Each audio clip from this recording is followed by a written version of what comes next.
Muhtar şu balan düğülemende şu yaş baldardan dualamın bir culak birende niyet kalanı gel. Anan katta ulaqtıda birende gel. Birinci maydaldağa birende niyet kalanı gel. Ha doğru. Boşa balasıyla maksatına jettir buna. Ha bu da kalır. Buna kişiler ayılır. Bugün ulaq birende ne yaş baldarga. Ne bir jakşı çapkılar, ben tilim olasın. Jakşı boğulur ne? Aytkan durmasın ama aytkan kılmasına ne sevmez. Paşa geldi paşa. Gel duvar boğulur.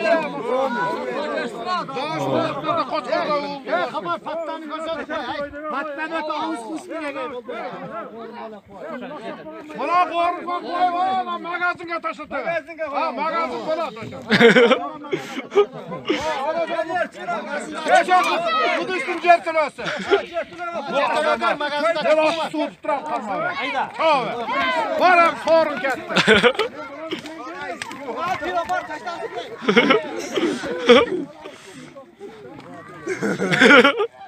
Ya bacağım bu bana şey yok.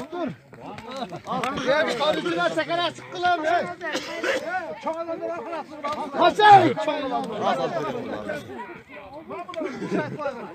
Ne koydun hazır? Koyda kulayan var hey. Ha pul koştu koynak. Kapar. Koydu koyasıydı. Koydu.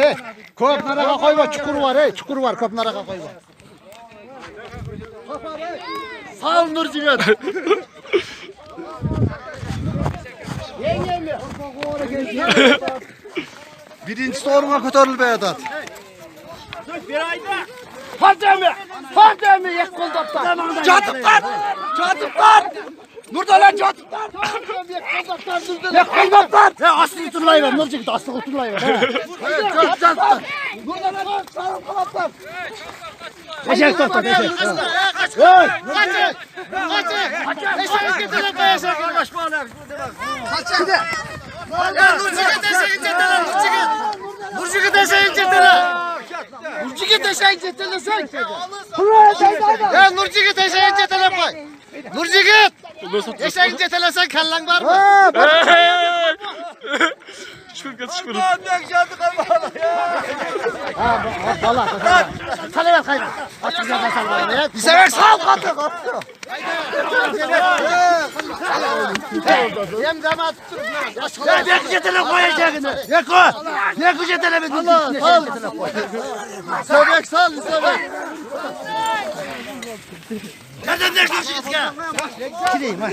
Haydi. Nereden dersin ya? Kaçın ya Hasan'a gel. Hasan'a kaçsanız siz be. Ya Hasan'a gel kaçın. Hasan'a kaç ya Hasan. Yarılaşma beni. Tek bayım. Ya kaç kılayın. Ya tak ya. Olmaz kaççı. Kaççı tülle. Tutmasın hayda yanı. Yadır atı hayda. Hayda yadır atı hayda vereyim. Hayda ver yadır atı. Hayda.